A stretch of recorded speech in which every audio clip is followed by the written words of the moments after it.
Buenas, buenas. Hoy comenzaremos este fin de semana con unos días absolutamente maravillosos que fueron llenos de sol y otros fríos y lluviosos para que no nos olvidemos de dónde estamos ubicados en las montañas colombianas. Soy Alicia Eugenia Silva y vuelvo a reunirme con ustedes antes de que comencemos el fin de semana del Día de las Madres. Alicia, explícanos por qué Fico y Petro están hoy liderando las elecciones y en cambio Fajardo quedó relegado. ¿Esto tiene que ver algo con lo que hoy la gente llama la polarización? Definitivamente estamos ante una nueva forma de bipartidismo conformado por alianzas entre diversos partidos. ¿Por qué digo que es un bipartidismo? La semana pasada, una profesora de la Universidad de Barcelona, amiga que también nos escucha, me hizo la pregunta de que si la polarización colombiana se podía entender como un bipartidismo. Y yo creo que Lola Luna, quien ha trabajado bastante las sufragistas colombianas de mediados del siglo XX, ese movimiento de mujeres por ser ella una feminista, tenía algo de razón. Hay un grupo hoy que quieren defender la libertad, el emprendimiento, la libre empresa, la democracia imperfecta que tenemos en Colombia, y estos grupos de políticos son quienes lograron obtener más del 60% de los escaños en las elecciones del 13 de marzo y que se aglutinaron en el grupo que se llamó Equipo por Colombia y eligieron a Fico Gutiérrez como su candidato. Al otro lado, en el otro extremo, hay unos mini partidos de izquierda, como son el que llaman MAIS, algunos afrocolombianos, AICO, los Verdes, la Colombia Humana, que no tienen inconveniente en aliarse con gobiernos como el de Maduro en Venezuela, Ortega en Nicaragua, Boric en Chile, Fernández el kirchnerista que acabaron con Argentina, y Castillo, sindicalista de profesores o de maestros peruanos que es bastante ignorante y que hoy el 70% de los peruanos quieren sacarlo del lugar donde lo pusieron por atender ellos posiciones populistas que Castillo les ofreció para el Perú. En síntesis, no es el bipartidismo tradicional de liberales y conservadores que estuvo vigente durante todo el siglo XX, sino es este bipartidismo de una gente de mini partidos de izquierda cercanos al comunismo o al populismo latinoamericano que ha acabado con varios países, y otro grupo de partidos que provienen de liberales, de conservadores, el mismo Cambio Radical, gente que está mucho más organizada políticamente y que quiere defender a Colombia de las garras del populismo izquierdista que se ha tomado Latinoamérica. ¿Cuál es entonces esa disyuntiva que tú estás viendo entre libertad y comunismo? A ver, América Latina está viviendo ese mundo entre libertad y comunismo. Los que nos hemos salvado hasta ahora somos los colombianos. ¿Por qué digo eso? Boric es un muchacho que llegó a ser presidente de Chile. En este primer mes ha perdido 20, 30 puntos de su popularidad.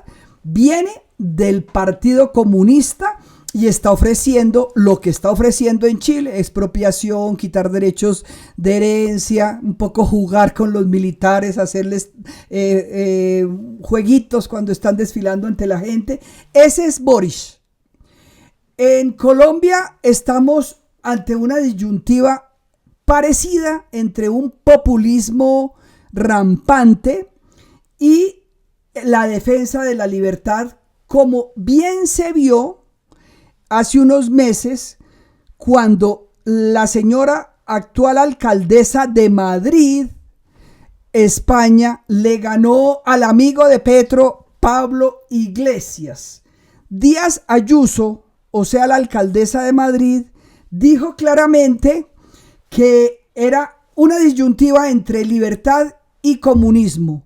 ¿Qué logró cuando los madrileños entendieron que Pablo Iglesias, el amigo de Petro, el amigo de Maduro, el amigo de Chávez, que terminó perdiendo en todas y cada una de las localidades de Madrid?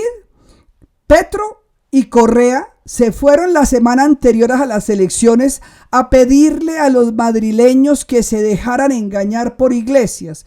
El resultado fue obvio. Una vez que la gente entendió que Pablo Iglesias era un fantoche populista, le tocó migrar y ni siquiera hoy puede vivir en Madrid. Se fue aterrado porque no ganó ni una sola localidad de la capital española.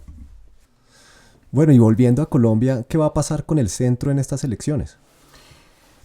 Este nuevo bipartidismo que se está viendo en Colombia, de una gente que quiere pues una solución bastante comunista como el Chile de Boric, y otra gente que está abogando por la libertad, vemos que el centro, o mal llamado centro, termina ante estos dos polos en un remolino, y los remolinos a la gente que se queda en el centro solo logran hundirlo.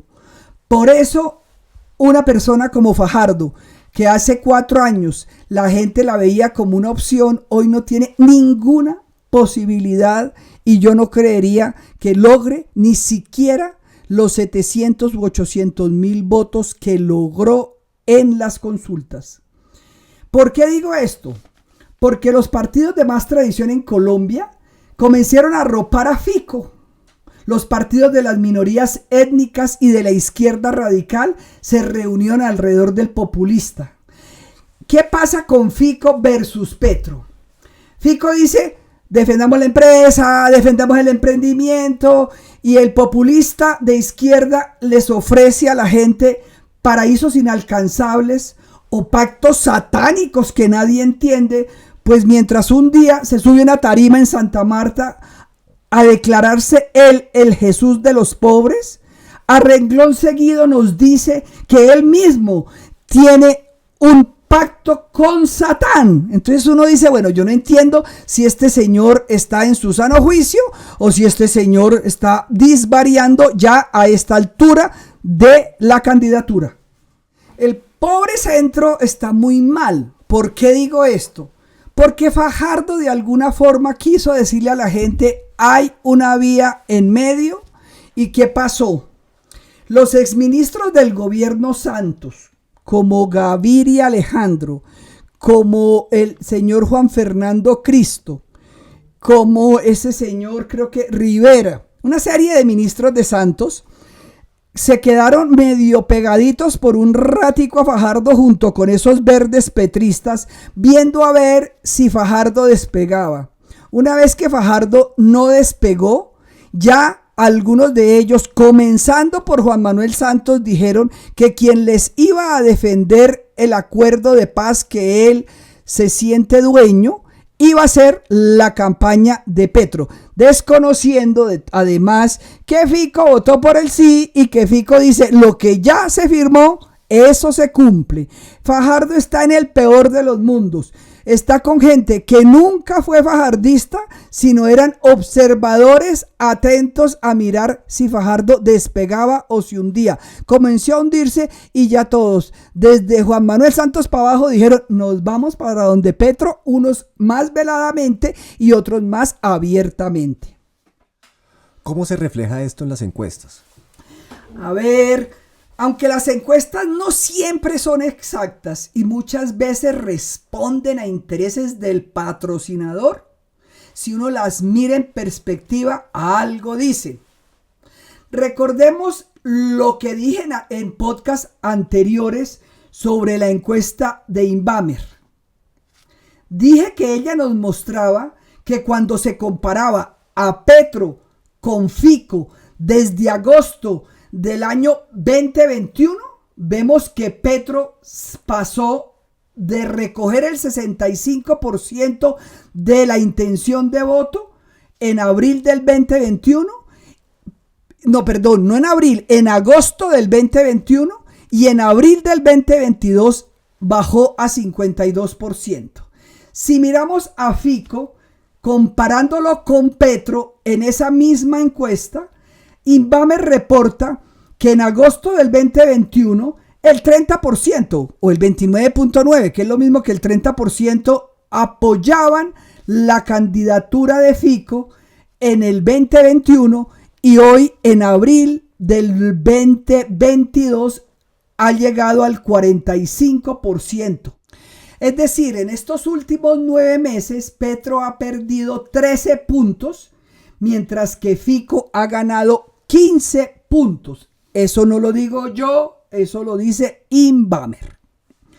Como no tengo a la mano una gráfica idéntica de Inbamer a Guarumo, vamos a realizar otro análisis de la encuesta de Guarumo que no habíamos hecho en el pasado.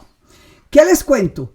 En diciembre del 2021, cuando comparaba Guarumo a todos los candidatos entre sí, es decir, a Rodolfo, a Sergio, a Petro, a Fico, a Ingrid, toda esa cantidad de candidatos, Guarumo, ¿qué nos dijo con respecto a Fico y a Petro? Nos dijo, Petro en diciembre del 2021 registraba 25 puntos del total de los candidatos y Fico Gutiérrez estaba registrando 3 puntos cuando se le comparaba con todos los candidatos.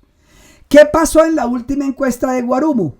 La encuesta de Guarumo de abril del 2022, Petro registra 43 puntos y Fico registra 40 puntos. Es decir, al irse seleccionando el pelotón puntero y recoger uno y otro los votos de quienes están quedándose de coleros, Petro llega a recoger 43% y Fico hoy registra 40%. ¿Qué nos está mostrando esto? Que Petro recogió 18 puntos que perdieron Fajardo, Rodolfo, Luis Pérez, Ingrid.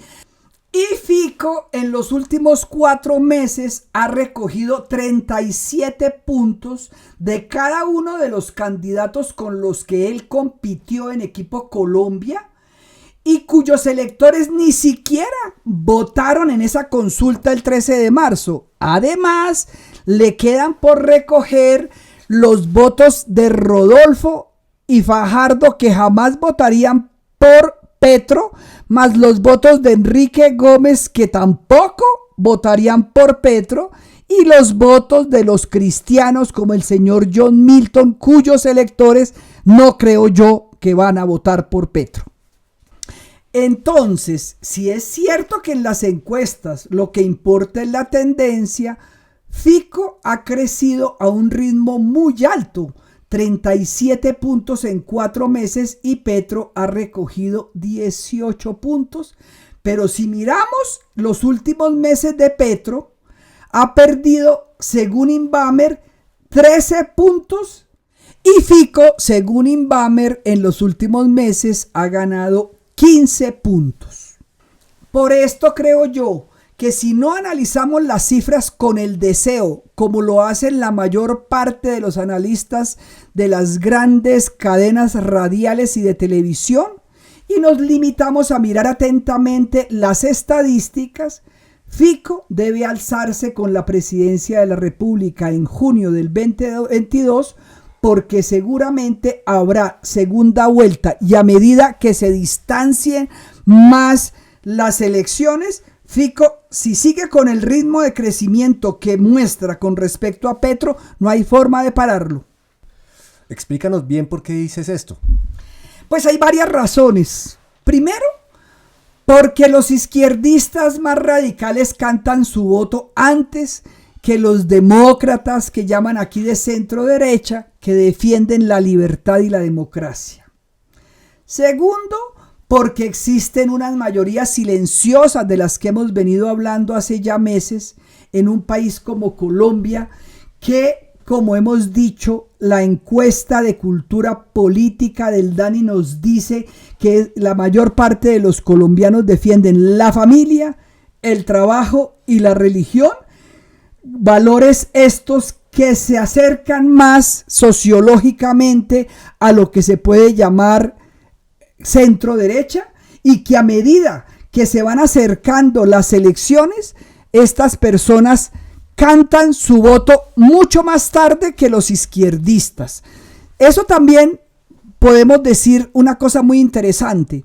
La gente que muestra este comportamiento más conservador está anclado en su posición, y la gente que se define crecientemente de centro coge para alguno de los dos extremos. Mucho más rápido se van para la izquierda los que sí van a ir, y con más lentitud se van hacia el centro derecho la gente que se considera de centro y que tiene estos valores conservadores, que no quieren mostrarse ni decirse que son conservadores. Y tercero, porque la mayoría de los votos que le van quedando a Fajardo son de personas que entienden el peligro del populismo que nos ofrece el candidato exguerrillero, y los votos que recogerá Rodolfo en la primera vuelta serán también primordialmente de santanderianos, norte santanderianos y gente que vive en Bogotá, que no quiere padecer las arbitrariedades de un gobernante peligrosamente populista. ¿Qué pasaría con la inversión si gana uno u otro candidato? A ver, eso también es interesante de pensar y de mirar los síntomas que se van viendo. La gente que va a invertir en Colombia, sabemos que están poniendo la cláusula que llama Petro, que es en caso de que gane Petro, revertirían parte de los negocios. Y la inversión extranjera y la inversión de los grandes capitales colombianos no solamente va a esperar a que gane uno u otro, sino que también, ante el temor de que gane la izquierda populista, sacarán sus capitales colombianos. En caso de que gane Fico, yo veo muy importante que la reactivación, que no podemos negar que se ha ido dando, porque Colombia es uno de los dos países de mayor crecimiento en América después de la pandemia, lo de Fico multiplicaría la posibilidad de recoger inversión extranjera y de que los colombianos sientan que con él se puede llegar a tener mayor seguridad jurídica y mayores condiciones para generar empleo, para generar esperanza y para generar un buen vivir en un país que lo tiene todo. Despertemos por favor a esas mayorías silenciosas que no quieren el caos, que se asustaron, se aburrieron y se deprimieron con la destrucción de lo público, de los paros hace un año, aupados por el señor ese de nombre Gustavo Bolívar, que se sentía el mandamás de la primera línea, y por el hombre que estaba detrás agazapado, que era su jefe político Petro. Despertemos esas mayorías para que defiendan la libertad y la vida de todos los manifestantes, de todos los policías colombianos, de todos los soldados colombianos por igual, porque no hay vida que valga más que la otra. Defendamos y salgamos a votar para que no caigamos en las garras del narcotráfico y la violencia, ni en las bandas de Alibabás y sus numerosos ladrones. Salgamos a votar y defendamos la libertad. Esperemos que el sol vuelva la semana entrante como nos acompañó unos días, y que el sol nos muestre una nueva Colombia más positiva. Nos veremos la semana después del Día de la Madre y celebraremos juntos lo que debe estar pasando, que más y más gente se convence que los paraísos de mentiras nunca se logran, y que para uno lograr un buen país tenemos que levantarnos todos los días a trabajar, a ver cómo ayudamos al que tenemos al lado, y a entender que mucha parte de los asesinatos que se están dando en Colombia se dan en áreas donde pulula el narcotráfico, la ilegalidad y aquello que los colombianos queremos definitivamente combatir.